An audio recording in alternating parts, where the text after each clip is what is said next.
முதல் வாசகம். இறைவாக்கினர் எரேமியா எழுதிய நூலிலிருந்து வாசகம். அதிகாரம் 15. திருவசனங்கள் 10 மற்றும் 16 முதல் 21 வரை. நாடெங்கும் சண்டை சச்சரவுக்கு காரணமான என்னை பெற்றெடுத்த என் தாயே, எனக்கு ஐயோ கேடு! நான் கடன் கொடுக்கவும் இல்லை, கடன் வாங்கியதும் இல்லை. எனினும் எல்லோரும் என்னை சபிக்கிறார்கள். நான் சொற்களை கண்டடைந்தேன், அவற்றை உட்கொண்டேன். சொற்கள் எனக்கு மகிழ்ச்சி தந்தன, என் உள்ளத்திற்கு உவகை அளித்தன.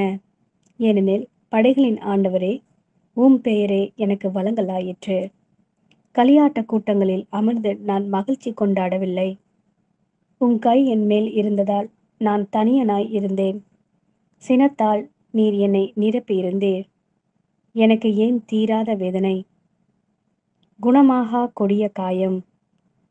நீர் எனக்கு காணல் நீரென, ஏமாற்றும் ஓடை என ஆகிவிட்டீரோ?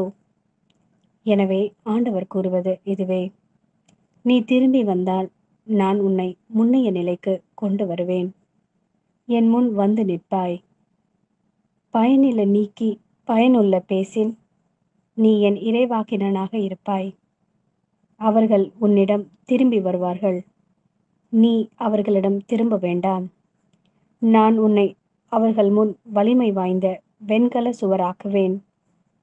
அவர்கள் உனக்கு எதிராய் போராடுவார்கள், ஆனால் உன்மேல் வெற்றி கொள்ள மாட்டார்கள். ஏனெனில் உன்னை விடுவிக்கவும் காக்கவும் நான் உன்னோடு இருக்கிறேன் என்கிறார் ஆண்டவர்.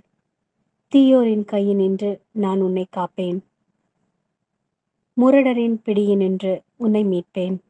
இது ஆண்டவரின் அருள்வாக்கு. இறைவா, உமக்கு நன்றி. மத்தேயு எழுதிய நற்செய்தி. அதிகாரம் 13. திருவசனங்கள் 44 முதல் 52 வரை. ஒருவர் நிலத்தில் மறைந்திருந்த புதையல் ஒன்றை கண்டுபிடிக்கிறார். அவர் அதை மூடி மறைத்துவிட்டு மகிழ்ச்சியுடன் போய் தமக்குள்ள யாவற்றையும் விற்று அந்த நிலத்தை வாங்கி கொள்கிறார். விண்ணரசு இப்புதையலுக்கு ஒப்பாகும். வணிகர் ஒருவர் நல் முத்துக்களை தேடி செல்கிறார். விலை உயர்ந்த ஒரு முத்தை கண்டவுடன் அவர் போய் தமக்குள்ள யாவற்றையும் விற்று அதை வாங்கிக் கொள்கிறார். விண்ணரசு அந்நிகழ்ச்சிக்கு ஒப்பாகும். விண்ணரசு கடலில் வீசப்பட்டு எல்லா வகையான மீன்களையும் வாரி கொண்டு வரும் வலைக்கு ஒப்பாகும். வலை நிறைந்ததும் அதை இழுத்து கொண்டு போய் கரையில் உட்கார்ந்து நல்லவற்றை கூடைகளில் சேர்த்து வைப்பர், கெட்டவற்றை வெளியே எறிவர். இவ்வாறே உலக முடிவில் நிகழும். வானதூதர் சென்று நேர்மையாளர்களிடையே இருந்து தீயோரை பிரிப்பர். பின் அவர்களை தீச்சுளையில் தள்ளுவர். அங்கே அழுகையும் அங்கலாய்ப்பும் இருக்கும். இவற்றை எல்லாம் புரிந்து கொண்டீர்களா என்று இயேசு கேட்க அவர்கள் ஆம் என்றார்கள்.